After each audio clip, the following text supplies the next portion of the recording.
Don Iván Espinosa de los Monteros, muy buenos días. Muy buenos días, don Luis. ¿Cuánto tiempo sin saludarle? Sí, señor, mucho tiempo. ¿Con tertulios siguen ustedes ahí?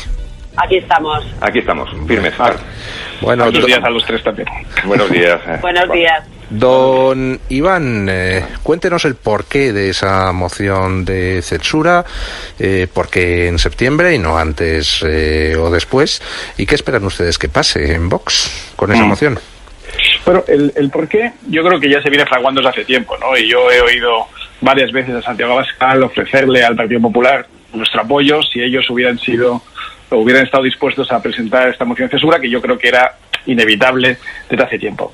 Básicamente porque tenemos el peor gobierno posible en el peor momento posible también, ¿no? El gobierno de Sánchez pues es responsable de cosas muy graves. Primero ha estado corrompiendo las instituciones con un estado de excepción encubierto. Luego ha tenido la gestión más mortal, con casi 50.000 muertos, y más mentirosa del mundo. Desde el punto de vista sanitario y desde el punto de vista económico, lo estamos viendo también con la peor caída intertrimestral del Producto Interior Bruto, en este caso el 18,5%, la peor caída que se conoce en la historia de España y probablemente, me atrevo a aventurar, una de las peores en la historia de Occidente. Luego los españoles pues lo están pasando muy mal y muchos de ellos siguen sin cobrar los ERTEs. A su vez, el propio gobierno, que es responsable de todo lo que está sucediendo, señala a los españoles como responsables de los rebrotes, los posibles rebrotes, y les sigue tratando como a niños. Es decir, yo creo que estamos en una situación límite y se avecina pues un otoño muy difícil. Y cuanto más habla uno con distintos sectores de la economía española, pues más se reafirma uno en la idea, lamentablemente, de que va a ser un otoño pésimo seguro desde el punto de vista económico y probablemente pues malo desde el punto de vista sanitario. No quiero tampoco exagerar, pero no tiene buena pinta. Por lo tanto, cuanto antes saquemos este gobierno... ¿Qué les llega a ustedes desde distintos sectores?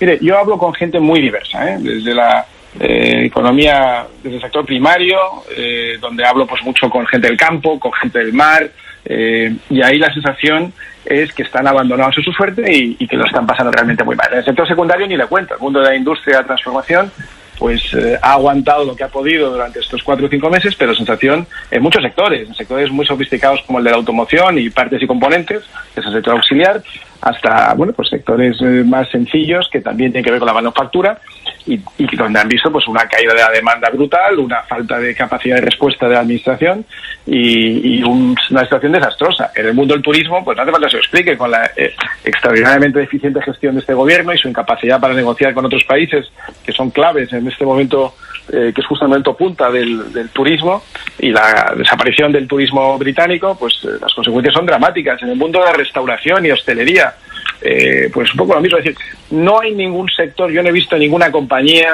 ninguna pyme, ningún comercio, ninguna compañía grande tampoco, con la posible excepción de Amazon y alguna así, que haya siquiera mantenido el tipo durante estos meses, ¿no? Y por tanto, pues los ERTES ha sido un parche que ha funcionado mal, pero bueno, todavía ha permitido a algunos mantener viva su actividad, pero este otoño eso va a decaer de manera tremenda. Y a partir del 1 de enero, la sensación es que con el cambio de año se van a producir cierres masivos.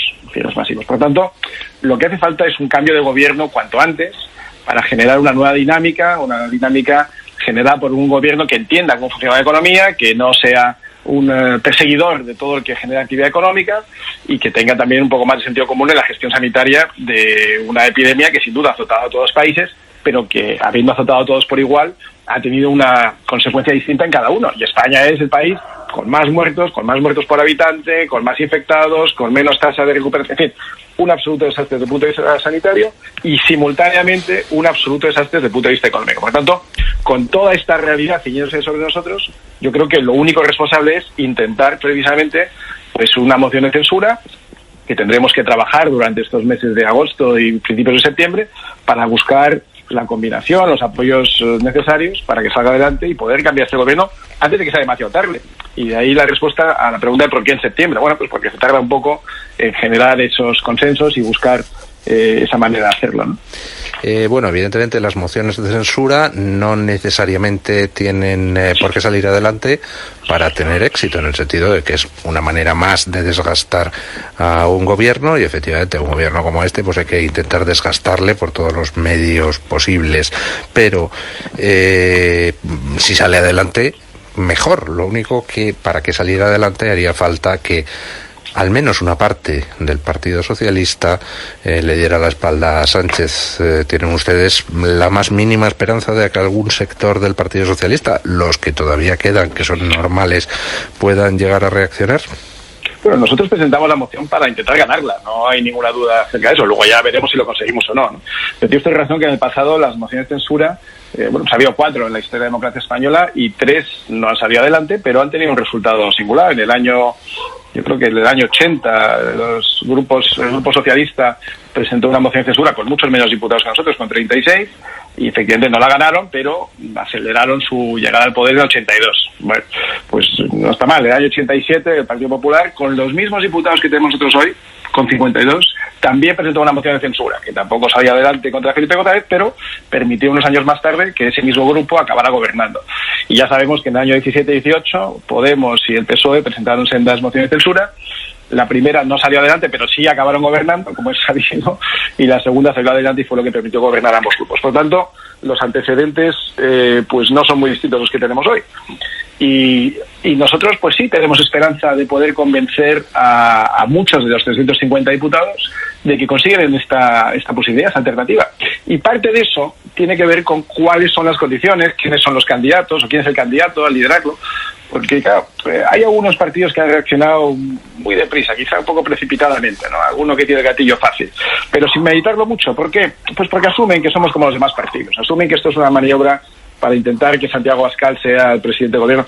Y puede serlo, pero no es necesariamente así. Santiago Abascal demostró el otro día una generosidad inusitada en el mundo político diciendo que él se ofrecía, pero que no tenía por qué ser él el candidato, ¿no? Entonces, imaginémonos ahora que fuéramos capaces de encontrar un candidato que fuera a su vez capaz de generar un cierto consenso entre la clase política, ¿no? No necesariamente un candidato de Vox, ni siquiera necesariamente un político en activo, sino alguien que tenga pues la experiencia, la sabiduría, el temple. Un candidato a presidente de gobierno independiente. ¿Por qué no? No, me parece bien. Es una cosa que no ha hecho nadie más en el pasado, pero es que Vox viene rompiendo moldes en muchos aspectos y este es uno de ellos. Santiago Abascal ha dicho que él no tiene por qué ser el candidato. Oiga, tampoco tiene por qué no serlo, ¿verdad? Podría serlo. Si no encontramos otro que quiera hacerlo, pues Santiago, que tiene un enorme sentido de responsabilidad, está dispuesto a encabezarlo, pero no tiene por qué ser él. Esta es una gran diferencia respecto a lo que se ha presentado en el pasado.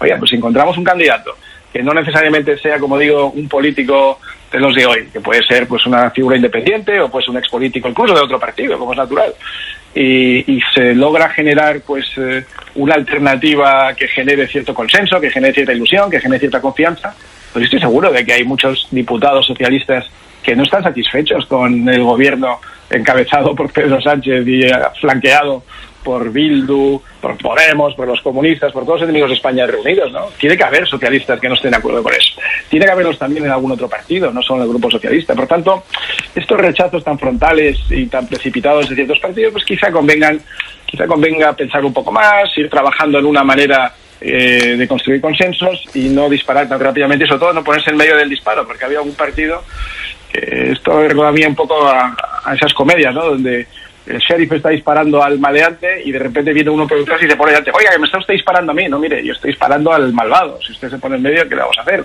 Póngase usted conmigo y disparamos juntos, ¿no? Pero hay alguno que le gusta ponerse en medio en todas las fotos y está contribuyendo a intentar generar las sensaciones equivocadas, ¿no? Nosotros seguimos trabajando en la esperanza de encontrar un consenso suficiente para acabar con este gobierno, pero por el bien de España, porque como digo, es el peor gobierno posible en el peor momento posible. Pues cedo los trastos de preguntar a nuestros contertulios. Doña María, ¿tiene usted alguna pregunta para don Iván? Mire, a mí me gustaría preguntarle dos cosas. La primera, ¿qué contestaría a aquellos que acusan a Vox de presentar esta moción de censura para acabar reforzando el mandato de Sánchez y darle oxígeno en ese gobierno Frankenstein que reedita cuando llega a Moncloa después de las últimas elecciones, porque es tradicionalmente sabido que la izquierda cierra filas contra todo aquello que pueda ser una alternativa que no sean ellos mismos? Y en segundo lugar, entiendo entonces que la propuesta de Vox, al hilo de lo que nos ha explicado, es convocar o proponer esa moción de censura para plantear un candidato independiente, llegado el caso, o un candidato de consenso, pero no para convocar elecciones si realmente sale adelante esa moción de censura. Bien, gracias, María. Respecto a lo primero, pues efectivamente, hay algunos periodistas que se han dedicado a replicar el argumentario que les ha mandado una persona del Partido Popular. Bueno, pues está bien, cada uno tiene las alianzas debidas que tiene, pero si uno lo piensa de verdad y repasa un poco, como digo, los últimos 4 ejemplos que tenemos, los únicos 4 ejemplos que tenemos en el pasado de mociones de censura, y esta no es distinta a las demás, pues han sido presentadas por grupos que tenían menos diputados que nosotros, excepto la última, el PSOE, los demás tenían menos diputados que nosotros, y al final han acabado en un cambio de gobierno, de una manera u otra, con más tiempo o menos, ¿no? Así que no, esto no está hecho para fortalecer al gobierno de Sánchez, sino para intentar acabar con el gobierno de Sánchez, porque, como digo, es un auténtico peligro para nuestro sistema institucional, para nuestra democracia y para el sistema de monarquía parlamentaria que tenemos constituido en España y que funciona con todos sus efectos desde el año 78 y que nos parece superior al programa social comunista que nos quiere imponer esta izquierda cada vez más radical y cada vez más en manos de los enemigos de España, comunistas, separatistas, en fin. Respecto a si necesariamente va a ser un candidato independiente, como decía, estamos abiertos a esa posibilidad y eso es una enorme novedad, porque nadie hasta ahora había presentado una moción de censura abriéndose a que fuera otro candidato que lo liderara. Esto es una demostración, como digo, de generosidad y de visión de Santiago Abascal que no es común en la clase política. Si encontramos un candidato que pensemos que sea capaz de generar esos consensos, pues lo presentaremos. Y en caso contrario, pues se presentará Santiago Abascal, pero para eso tenemos todo el mes de agosto y parte del mes de septiembre, y por eso hemos dicho que la convocaremos en septiembre, en el caso de que encontremos ese candidato cuando lo encontremos, y en caso contrario, pues en el momento que Santiago Abascal lo decida. Pero en ningún caso convocando elecciones si sale adelante la moción de censura, es decir, sería el candidato que se elija. Tampoco se ha establecido eso de manera necesariamente así. Podría ser, en su momento, cuando empezamos a hablar de esto hace unos meses y se lo empezamos a proponer en abierto a otros partidos que han declinado ejercer esta labor de oposición para que ha venido Vox, pues se les dijo, oiga, pues mire, busquemos un equipo que sea capaz de sacar esto adelante y reparar el daño causado, pues digamos, durante 6 meses y a continuación, sí, generar unas elecciones. ¿Por qué no? Depende un poco de quiénes serán los candidatos y cuál sea el consenso que se genere, pero estamos dispuestos, como digo, a trabajar durante este mes de agosto para buscar las condiciones adecuadas. Ese podía ser un escenario y el otro podía ser pues un gobierno que perdurara en el tiempo si fuera del consenso de muchos de ellos. Pero todo esto, efectivamente, es en lo que consiste la labor de oposición. Es que nosotros hemos venido aquí a hacer oposición, los españoles nos han puesto en esa situación. Usted está aquí para oponerse al gobierno y precisamente contra un gobierno tan nefasto pues hay que oponerse con más ganas y con más garra que otros que parece que están muy contentos en un consenso socialdemócrata y que no quieren cambiar las cosas. Oiga, mire, yo no tengo la culpa de que otros no quieren cambiar. Nosotros vamos a intentar. Usted no se quiere unir, usted no quiere intentar cambiar esto, pues oiga, usted tendrá que explicárselo a sus electores. Nosotros vamos a seguir trabajando pese a todo para intentar conseguirlo. Lo que sí creo es que hay partidos donde las cosas pues quizá no las tienen tan claras, porque ha habido alguno que ha sido el que ha disparado rápido, pero un gatillo rápido pues a veces acaba en gatillazo, ¿no? Porque hay otros dentro del mismo partido pues que no han dicho nada en contra. Entonces, bueno, nosotros trabajaremos este verano para intentar generar ese consenso sin hacer mucho caso de las voces que siempre les parece todo mal, que no hacen nada y le parece mal que los otros hagan algo, ¿no? Es decir, yo no hago oposición, pero a mí me parece mal que usted lo haga. Yo, mire, nosotros vamos a intentar acabar con este gobierno por el bien de España y vamos a intentar que ustedes se unan a nosotros. Y si no quieren, pues no se les puede forzar, desde luego, pero lo vamos a intentar. Don César. Sí, buenos días, don Iván. Yo quería pedir tu opinión, en primer lugar, sobre una reflexión y luego una pregunta. La reflexión sería, por ejemplo, Podemos presentó una moción de censura contra el Partido Popular que fracasó, pero que solo buscaba relanzar la carrera política de Pablo Iglesias. Hay quien dice que si finalmente es el señor Abascal el que se presenta a esa moción porque no hay un candidato de consenso, de ser así, estaría copiando a Podemos y que la moción de censura solo serviría para dar protagonismo a Abascal a costa de reforzar a Sánchez, ya que la moción, si no sale, porque no cuenta con los apoyos suficientes, permitiría a Sánchez presentarse como el vencedor, a la vez que, por cierto, los socios de Sánchez le podrían exigir contrapartidas por ese apoyo en contra de la moción que Vox pretende presentar, y eso también sería un cálculo a tener en cuenta. Eso sería la reflexión para la cual le pido opinión frente a ese argumento. Y por otra parte, ¿qué cree usted que hace falta ahora mismo en pleno rebrote del coronavirus, el desempleo más alto de la Unión Europea, la recesión económica? ¿Más tensión o más aporte de medidas útiles pero de forma moderada y tranquila? Bueno, respecto al primero y a la pregunta de si lo que estamos haciendo es copiar a Podemos, bajo ningún concepto. Nosotros no copiaríamos a Podemos prácticamente nada de lo que han hecho en su vida, porque ha sido, yo creo que su irrupción en la política española explica el 90% de los problemas que tenemos hoy, ¿no? No hay absolutamente nada bueno que haya surgido de la llegada de Podemos, que por cierto, esta sí fue auspiciada y apoyada por el Partido Popular en el 2014, hace ahora 6 años, ¿no? Ese partido que era marginal, que era una especie de recolección de desechos de Izquierda Unida, que nunca tuvo ningún protagonismo en la vida pública española, pues salió y surgió y se le dio mucho bombo en las televisiones, en los periódicos, en los medios auspiciados por el Partido Popular para hacer daño al Partido Socialista. Por lo tanto, si alguien tiene alguna responsabilidad, más allá del éxito del propio partido, en la llegada y prevalencia de Podemos, sin ninguna duda es el Partido Popular, sin ninguna duda. Así que no copiaremos jamás nada parecido a eso, porque nos parece lo peor que ha pasado en la política española. Yo todavía pensar que en Occidente, en Europa, en el siglo XXI, puede haber un partido comunista que tenga algo que decir, y ya no digamos que gobernar, o sea, es una cosa que cuando pasen los años, cuando pasen las décadas y miremos para atrás, diremos, pero ¿cómo pudo España en aquellos años hacer caso a unos tíos con una ideología tan trasnochada, tan fracasada, tan comprobadamente errónea en todo el mundo, y sin embargo se le dio caso? Pues porque España es un país singular para muchas cosas, pero sin duda el Partido Popular pues tendrá que explicar por qué le dio tanto bombo en ese momento, ¿no? Así que no. Y respecto a las contrapartidas, a los socios que pueda obtener el Partido Socialista para obtener este apoyo, pues tampoco es nada nuevo. Si se pasan el día tomando o gestionando las concesiones que se hace a Bildu, que se hace a los separatistas de todas partes, pues todos los días hace eso. Y cada concesión que hace, pues yo creo que es un paso más en en la defenestración de un Partido Socialista que ya es irreconocible para sus propios votantes, ¿no? Por tanto, no. Pero yo insisto mucho, a mí me resulta gracioso que ahora nos pregunten a nosotros que por qué hacemos una moción de censura abocada al fracaso con 52 diputados cuando todos los demás grupos que han hecho mociones de censura en el pasado las han hecho con menos diputados que nosotros, excepto la última, el PSOE.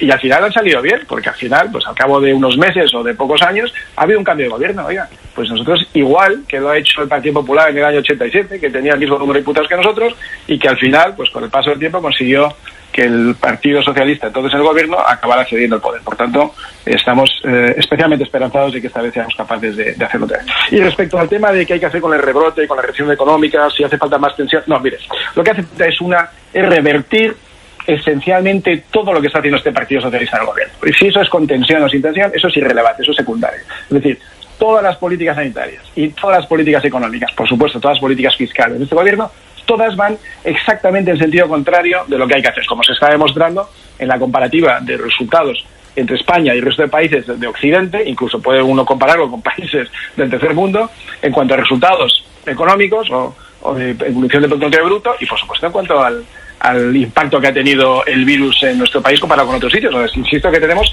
el mayor número de muertos por habitante o per cápita del mundo, y tenemos la mayor tasa de sanitarios infectados, y tenemos la mayor tasa de mayores desatendidos. Es decir, todas las estadísticas que miremos, sean sanitarias o sean económicas, son las peores del mundo, y por tanto, oiga, yo quiero revertir eso. No, es que eso genera tensión. Pues mire, a mí la tensión me la genera los 50.000 muertos. A mí la tensión me la genera la caída del Producto Interior Bruto del 18,5%. A mí la tensión me la genera que la gente esté en la calle sin cobrar los ERTEs. A mí la tensión me la genera el otoño caliente que viene y lo mal que lo van a pasar los españoles. Entonces, si esto se revierte con un poco de tensión política o sin ella, me parece irrelevante. Lo importante es cambiar las políticas fracasadas que nos están llevando al peor momento de nuestra historia desde la Guerra Civil, y eso podrá ser con más tensión, con menos tensión, con sonrisas, con lo que sea, pero lo importante es revertir esa tendencia, y por tanto hay que acabar con este gobierno que es un absoluto desastre.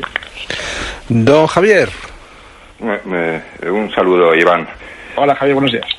Bueno, a mí la cuestión aritmética es de una moción de censura, pues como bien explica usted, pues es una cuestión a tener en cuenta, pero no es la única cuestión. Entonces, yo simplemente creo que lo importante de una moción, sobre todo, es los contenidos, es decir, cómo se va a centrar esa moción, cuáles son los contenidos y cuáles son las propuestas. Entonces, a mí lo que me interesa saber, sobre todo en una situación como la que estamos, es si hay una opción de lanzar un discurso distinto y de salirse de este juego, a mí me parece absurdo y ridículo, entre moderantismo o, no sé, crispación, pues es el contenido de los discursos. Eso es lo que es. Claro, entonces me gustaría saber, me imagino, cuáles son las líneas maestras que piensan ustedes, aunque sé que están por definir, me imagino, y están trabajando en ello, pero me imagino que lo tendrán claro puesto que son un partido político que defienden una serie de ideas. Entonces, ¿cuáles serían las propuestas alternativas para revertir la situación que ustedes podrían aprovechar podrían lanzar en esa moción de censura? Pues mire, respecto a la parte sanitaria, las que hemos estado lanzando, lideradas por el doctor Stigman desde el principio, pues por ejemplo, una gestión sanitaria única. Fíjese qué cosa tan revolucionaria. ¿Por qué? Porque hemos visto que en el pico de la pandemia, que es la última semana de marzo, resulta que en la Comunidad de Madrid, por poner un ejemplo, pues están las UCI saturadas, gente muriendo por no tener atención médica porque no podía entrar, porque y en cambio las provincias limítrofes de la comunidad, pues camas en todos los hospitales disponibles que no han sido aprovechadas porque es otro sistema sanitario. Cuando estamos viendo que en Europa los enfermos o los contagiados se pasaban de un país a otro, porque se apoyaban mutuamente. Oiga, en esta región francesa hay un exceso de infectados, y en cambio en esta otra región alemana, que es vecina, hay suficientes camas. Oiga, tráiganoslo y luego ya haremos cuentas. Oiga, pues si eso se está haciendo entre países distintos, ¿cómo no somos capaces de repartir en la propia sanidad española entre provincias distintas? Porque fíjese, para curar no podemos movilizar a la gente de una provincia a otra, pero cuando se mueren, eso sí, los podíamos llevar de Madrid a Huelva para que los incineraran, porque tampoco las incineradoras en Madrid daban para más. O sea que para morirse sí, le trasladamos de una comunidad a otra, para curarle no le podemos trasladar a una comunidad. Oye, mire, pues lo primero que tendremos que hacer es tener, frente a una pandemia que está afectando al conjunto de la nación, es verdad que con más incidencia en unas comunidades que en otras, pues habrá que dar una respuesta unificada en el conjunto de la nación, con más camas en unas comunidades que en otras. Y, oiga, ¿qué es que me faltan camas en Madrid? Pues váyase usted a Ávila, o váyase usted a Toledo, o váyase usted a Guadalajara, o lo que sea. Y lo mismo en Barcelona, y lo mismo en aquellos puntos que estén saturados. Por lo tanto, una respuesta unificada. Segundo, empezar a tratar a los españoles como adultos y explicarles cuáles son las consecuencias del virus y no tenerles encerrados como única medida preventiva para que el gobierno no tenga que gestionar la sanidad. Mire, sí, el encierro puede ser imprescindible en el pico de la pandemia, pero ¿de verdad era necesario parar la economía durante todos estos meses? Pues yo creo que no. Tercero, en materia económica, todo lo contrario que está haciendo este gobierno, que es lo que estamos haciendo. Estamos subiendo los impuestos, atacando a la industria, vuelvo al ejemplo del automóvil. Mire, España es el primer fabricante de Europa de automóviles diésel. Se dice pronto, ¿eh? El primer fabricante de Europa de automóviles diésel. Cuando uno tiene fábricas de automóvil, además tiene una industria auxiliar en el perímetro, que es la de partes, la de componentes, tiene una industria de servicios auxiliar también que le presta servicios.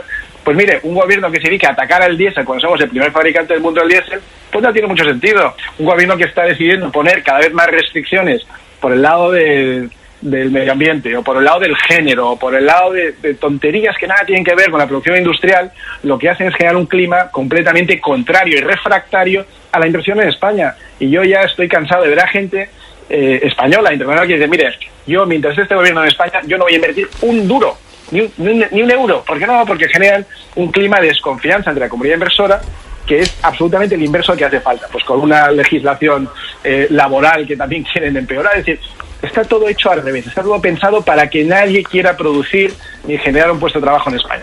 Pues ¿cuáles son las políticas? Pues las inversas: bajar impuestos, simplificar normativa, ser acogedor de todos aquellos que quieren venir a invertir, generar un clima de optimismo y de estabilidad para que los inversores se sientan atraídos, reducir o posponer las cotizaciones de la seguridad social en aquellos que hagan un esfuerzo por mantener el empleo. En fin, las políticas normales que han tenido éxito en todo Occidente y que son las que nos han traído hasta aquí, y que son las inversas las que se ha tomado este gobierno. Son políticas de sentido común las que venimos defendiendo desde que estamos en política, en definitiva. Pues don Iván, muchísimas gracias por habernos atendido y estaremos atentos al desarrollo de esas negociaciones de cara a la moción de censura. Un abrazo. Muchísimas gracias, don Luis, a María, a César y a Javier y a todos los oyentes.